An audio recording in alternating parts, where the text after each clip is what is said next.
Get ready for the dictation. Start. There can be no doubt that a reduction in the number of years of married life in a woman's reproductive cycle would be dramatically reflected in the number of children she is likely to bear. This measure was indeed adopted in 1978 when the legal age of marriage for women was raised from 15 to 18 and 21 for men, but this law from the start being perhaps the most flaunted one in our country. A large proportion of girls still get married well before the legal age for want of effective social pressure against early marriages, which have serious health consequences for the mother and the child besides pushing up fertility.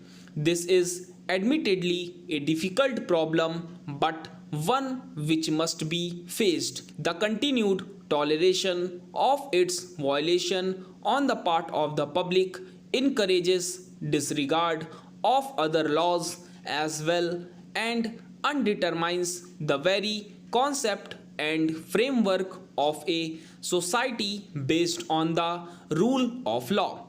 The second point concerns the critical importance of female education and literacy as a crucial detriment of fertility amongst women in India. All the statistics prove that. We all know, for instance, that Kerala, with the highest female literacy rate in the country, also enjoys the lowest birth rate, while Rajasthan's appallingly low female literacy rate is more than fully reflected in the highest birth rate in the country. This should surely suffice to convince the central and state governments that concentrating on literacy programs, particularly amongst girls and young women, would be a most effective instrument in reducing the birth rate. Literacy and primary education programs are primarily the responsibility of state governments, and the levels of achievement in each state depend largely on the degree of interest and determination on the part of the respective governments and on the priority given to education in their allocation of funds. If a shortage of funds proves to be the main impediment, then the means must be found with the intervention of the central government if necessary to supplement them. A major cause of our failure to achieve fuller and quicker results in our family planning and health programs has been because of a failure of communications. The act that large sections of our rural population have up to now been almost inaccessible except to their immediate neighbors because of their remote location and with no means of communication. With some variations, the nature of the problem in poverty stricken Africa and Latin America must be the same.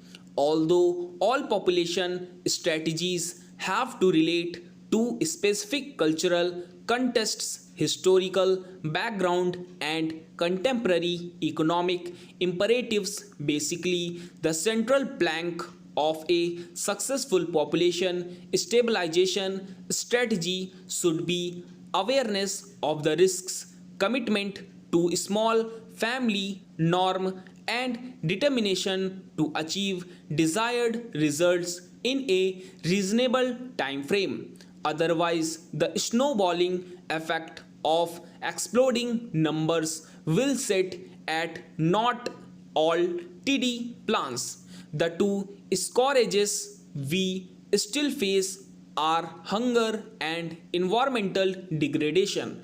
Both are of global character and therefore demand global solutions. It is a dismal thought that 750 million of the world's poorest people yearn to meet basic needs. In the words of activist former Prime Minister of Japan, hunger takes the lives of 13 to 18 million people annually.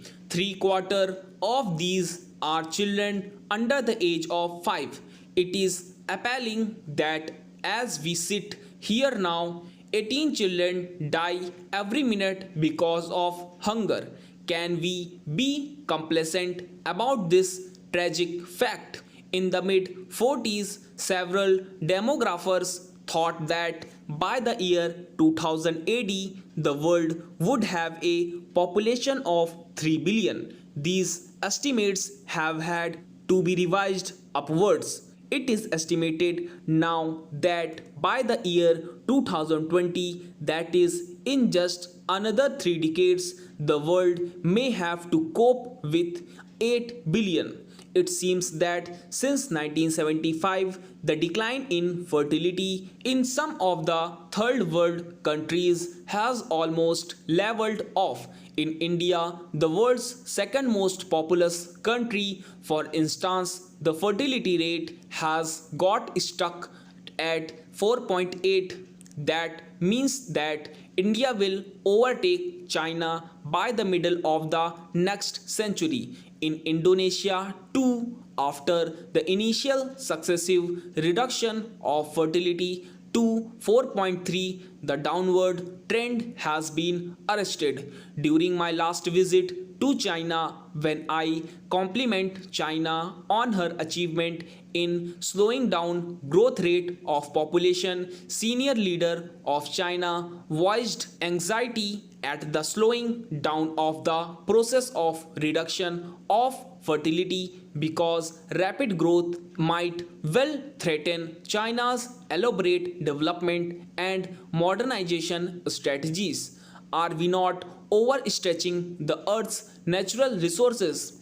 There are fear that production of food may not keep pace with the needs of growing population. There may not be enough water for all. The environment will further deteriorate, resulting in more frequent visitations such as seasonal droughts and floods. Shelter remains a critical problem. It can certainly get worse, as is visible from rapidly mushrooming slums in all big or small cities. Stop.